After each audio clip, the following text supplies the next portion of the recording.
Okay, so I've been meeting with the tech champions from each provider over the last couple of weeks, trying to get a little bit better, more consistent cadence around meeting with each of you. I think I still have 2 or 3 where we couldn't sync up schedules last week, so I'll still work to get those meetings in place. And those are touch base meetings. You know, how are things going on your end? How's your timeline looking? You know, what barriers or hurdles are you experiencing? When you with your SMEs, which I know you've been doing with some consistency, or a lot of you have been doing with some consistency, you're really focused on the assessments, making sure you're doing those properly, making sure you're choosing the right technologies, or choosing, you know, looking holistically at the person and making a person-centered recommendation on technology. So lean on our SMEs for the assessment stuff, and really lean on me for the process-based stuff. What do I need to submit? Am I using the right form? Hey, this form doesn't work for us. Can we tweak the process this way or that way? So I'm, you know, managing all that stuff for you. If you make a mistake, if you reach out to me about assessments, I'll make sure you land in the right spot. If you reach out to Annie about some process stuff, she'll make sure it lands with me, and we'll, you know, get your questions answered. All right, so with that big disclaimer out front, couple things. So our summit is November 19th, although the evening of the 18th, there is a welcome reception. What we determined is we have a fixed amount of tickets that we can make available in a lottery. So let's say somebody in your organization wanted to come, and maybe you guys haven't budgeted for it, or whatever it might be. I'll put this link in the chat, but you can, and I sent you an email about this a couple days ago, but basically you can have that person just you know, fill out a registration form here for the lottery. We'll be letting them know this week whether or not they were able to, you know, they won the lottery and get the free tickets. We hope that opens it up to some more attendees. And so just make sure you take a look at that and distribute it to anybody in your organization who would like to attend, but for whatever reason is not able to. All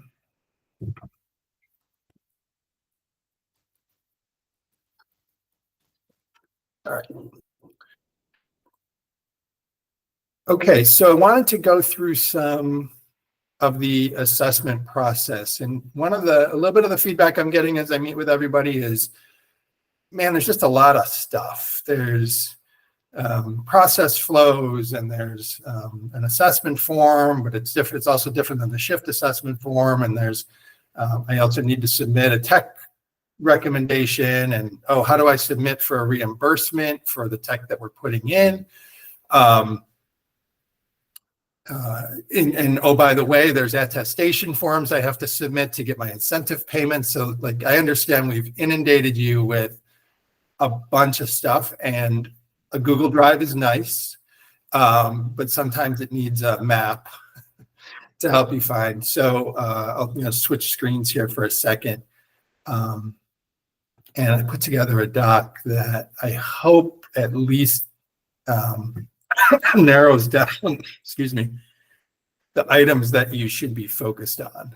And if I can find that doc, I'm going to share it quickly. Yeah, there it is. Now, this even might look overwhelming, but it's an improvement. So, you know, we can only get better every day. So share this out. That's going to look really small. So bump that up a little bit. Okay. All right, so the intent here is that you'll have a link to this document, save this, you know, save the link or whatever to the, you know, to this document so you have it.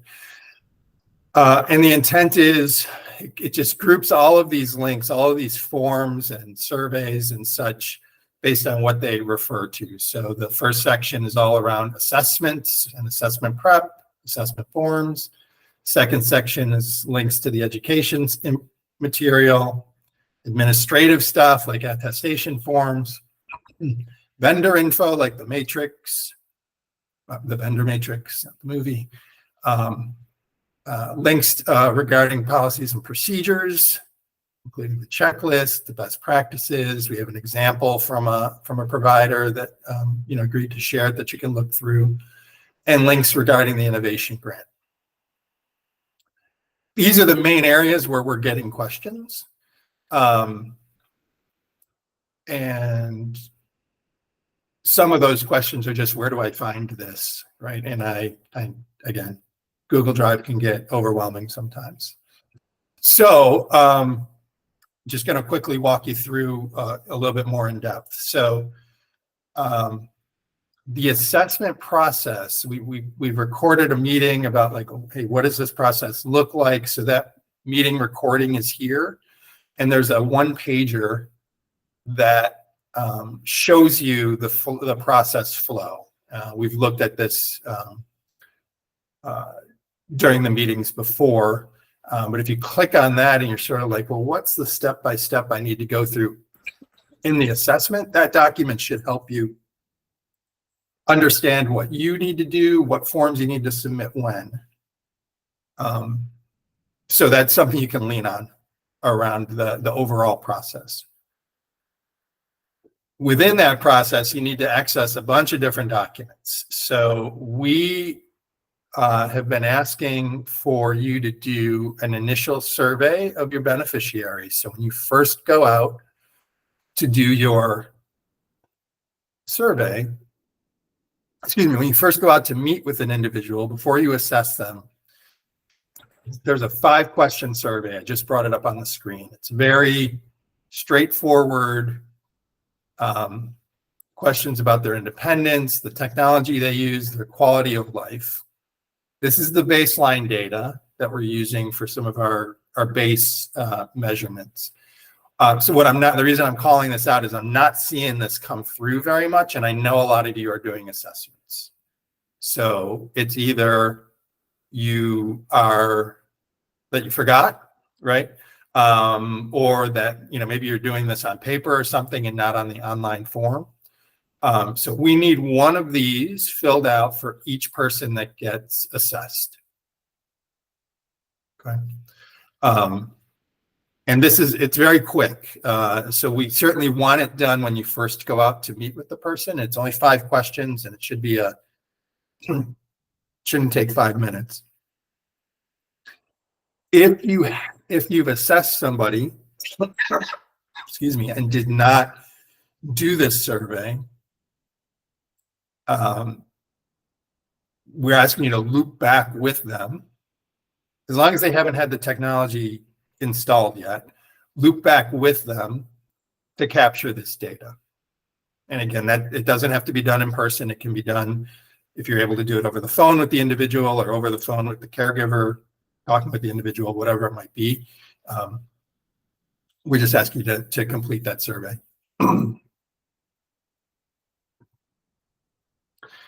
Okay, the assessment form. So we have a link to Shift's assessment form. We have a link to an alternative assessment form that we put together. And as we've talked about in our one-on-one meetings and a little bit here, we're also giving you some latitude to update your form to be more specific to your organization. So just a reminder, the assessment form you use, you can tailor to your organization. Keeping in mind, post-pilot, you're going to be working with the passes, and there may be different requirements around what that assessment form needs to look like, depending on which pass you interact with. So I think maybe my advice is use the latitude in the pilot, but be aware that you may need to alter the assessment form post-pilot, or you may not, but yeah, possibilities certainly there. And we also have this list of supplemental questions. If you're just starting assessments, and some of you are, or just really in the early stages of it, and you're not super familiar with what questions to ask. You don't know what questions to ask about being in the kitchen or bathroom activities, right? These are some prompting questions that you can use to get the person talking about their ADLs and different areas, what they'd like to be able to do, what they feel like they can't do but want to, those sort of questions, and more specific around particular activities in the home. So lean on this question set, especially like, print it out, take it with you when you go out to your assessments, and lean on it. And, when you start talking about bathroom activities, if you don't have those natural questions in your head yet, just start reading off of this list, and it'll get the person talking. And you're all smart people. You'll start asking and understanding the follow-up questions to ask. Excuse me. All right, and I don't want to belabor this too much, but eventually you do the assessment, and you have to recommend what technology you're going to use. So we have a technology recommendation form. We've reviewed this in a prior meeting. This is where you're going to indicate what outcome you're trying to affect, what technology you're choosing, and how it's going to affect the outcome. And for each of those technologies, listing out, what's the outcome, what piece of equipment are you going to use, and how is it going to affect it.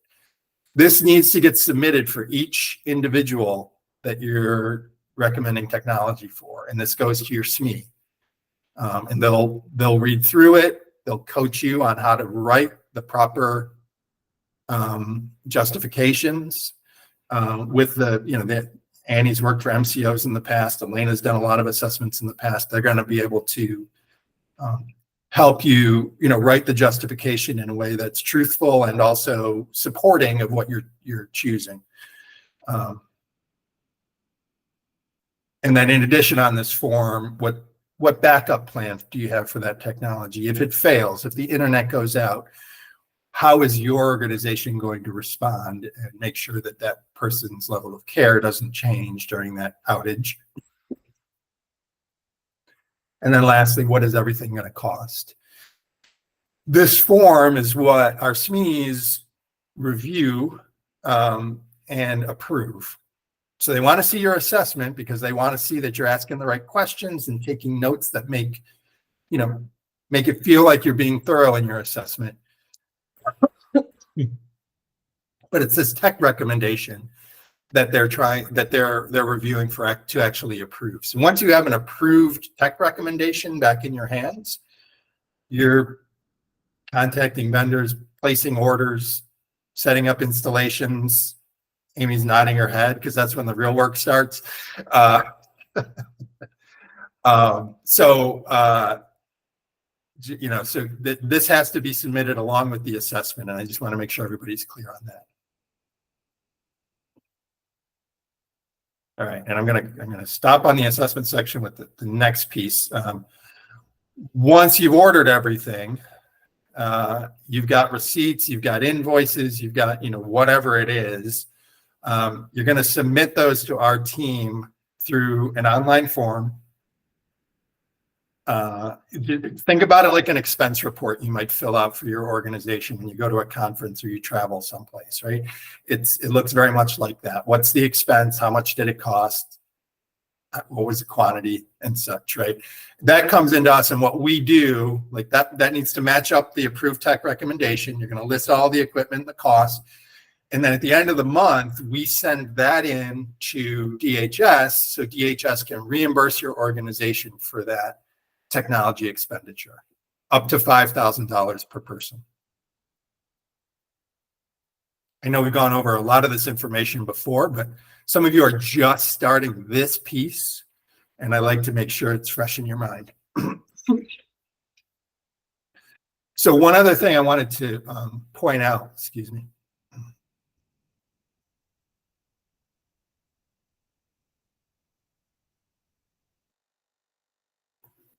Nothing like having a little tickle in your throat during the presentation. You have $100,000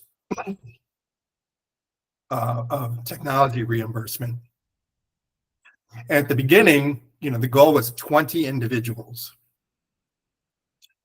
What we're seeing is you're not sort of on average, you're coming in considerably under 5,000 per individual. Let's say it's 2,500. You can use the entire 100K. So if that means that you assess and do tech for 40 people or 50 people, 5,000 max per individual. But as long as you're under that max per person, you can do 50 or 60 individuals to use up the full 100,000. So we want to make everybody clear and aware of that. And we're encouraging you to, assess more people so that we can, the money's there. So let's put it to good use. That may mean you need to accelerate your timeline and your pace. If you're spending 1,000 or 2,000 on each individual you're assessing, and you want to kind of get through those funds and get more people, you're going to need to readjust because you got to assess another, however many people, 10, 20, 30 more people. All right, I'm going to pause. Are there any questions about those assessment forms, tools, documents, anything like that? Okay. Paul?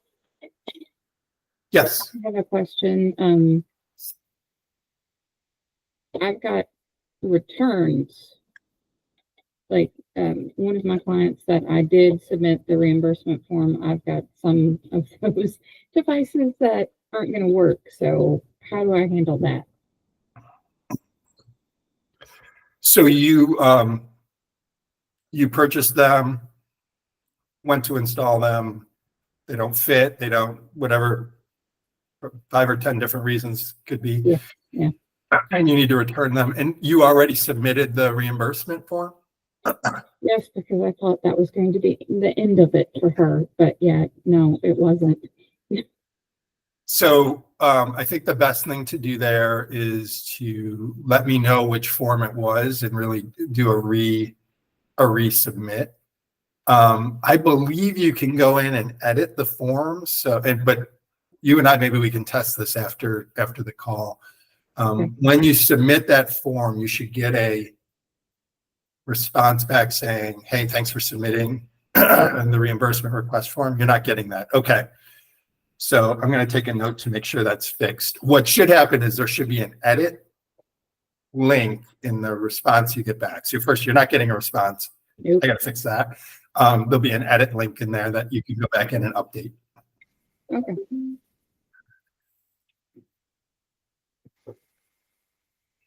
Okay. I'll look at that this afternoon. Good question.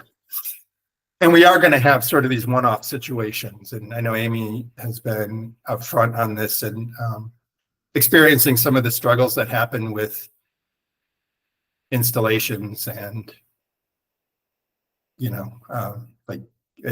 know you've got a few examples, Amy, and it's been a little challenging in some instances.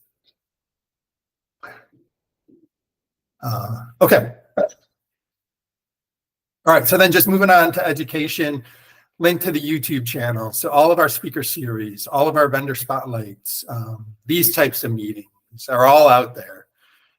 So if you it's unlikely if you sat through it, you're going to want to go back and watch me yammer on for an hour. However, we just had a new tech champion join one of the providers, and it's kind of indispensable to be able to point them to this link and give them, and I didn't say watch all 30 videos, but here's a top 10 list of things I really think you need to consume to get yourself grounded. So as you have new people join your organization who might have a role on the tech team or whatever it may be, point them to this and say, hey, this is a really good summary of hearing and vision technology. Here's a really good summary on job coaching tech, those sort of things. Okay, so attestation forms. As you know, providers, you are eligible for incentive payments as we go through this process. And a lot of that was front loaded. So there was an incentive payment for signing the MOU. There was an incentive payment for getting your shift learners into Patrick. There was an incentive payment for hiring your tech champion and forming your tech team, and then finishing training and finishing training / finishing policies and procedures. And so a lot of you have gotten through all of those. And then I think what I need to remind everybody about is the additional incentive payments. So for every individual that you assess, there's a $300 incentive payment. And for every installation you complete, there's a $500 incentive payment. And we haven't been talking about those because it felt off in the distance, but now it's not. So as you click into this link, they're not there now, but you're going to see attestation forms around the finishing of the assessment and the procurement. And the reason they're not there yet is I'm still thinking through the process as to whether or not we can just use, and I probably have to talk to DHS about this, but can we just use your submitted assessment form and your approved tech recommendation form as your as the attestation?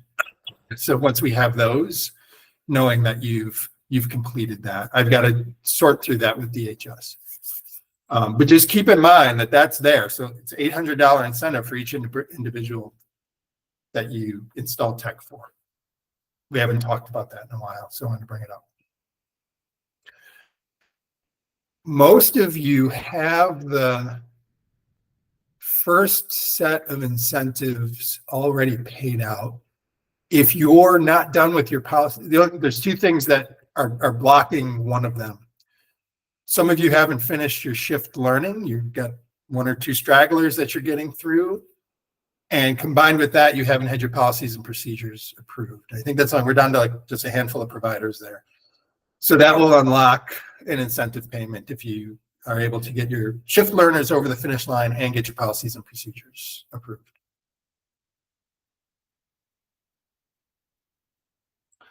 All right, switching topics to the vendor services matrix. This gets updated every maybe a couple of weeks if we find a new vendor or we get some more information about available vendors. I sent it out as a link earlier this week because we did have an update. Something probably you should bookmark and use it after you've done an assessment and you're interested in who are the medication management companies, who are the sensor technology companies, and that sort of thing. All right, almost done here. So policies and procedures. So we have a link to a checklist of items that you should be considering for policies and procedures. We have a best practice guide that we used in, I think it was in, I don't know, in another state. I can't recall. And lastly, one of our providers did a good job on their policies and procedures and said that we would share it with other providers. So there's an example set of policies and procedures out there that you can kind of look at to see how they structured it. But you're going to need to internalize that for your organization. You may be creating new policies or procedures around tech. You may be just updating existing ones, and you've got to do all that work internally. And lastly, some of you are taking advantage of the innovation grant. You're working with Harold. Probably about half of you have submitted a innovation grant proposal. So just a reminder, the grant process is located here, and the grant funding request form is located here. And that's to submit for dollars that Harold has approved for your innovation grant. So that's, again, similar to an expense report. You're providing a detailed list of your expenditures and then submitting that, and we pass DHS for that money and give it back to you. Okay. So hopefully this set of links in one document will be helpful to you navigating and answering some of the questions that you have. I'm going to flip back to the PowerPoint, which may not have anything left on it. Hold on.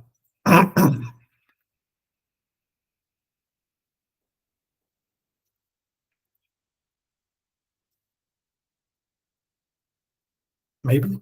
There it is. Okay. Yeah, so we had covered all of those topics and what we just said. So any questions about all of that, or other burning questions you have about the pilot that you want to bring up or discuss?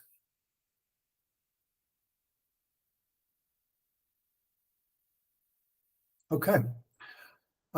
Sorry to hit you with a lot of repeat information, but again, just I think it's important to keep it top of mind and point out some of the newer things that folks are just now experiencing, even though we talked about it a month ago. All right, so Thursday's speaker series is not a speaker series. It's going to be 2 vendor spotlights. So Dose Health, who does medication management, and Claris Healthcare, who primarily does an aging product for an aging population. They're going to do back-to-back vendor spotlights. It's at 10 a.m. Central, normal time. I'm not going to be there. Claris Companion. Thank you, Amy. So Annie's going to host that call, but same link as normal. And that is all I have for today. Thank you, everybody, for your attention. Thanks for your participation. I'll send out the link to this recording in case somebody missed it from your org that wants to see it. And have a good rest of your day.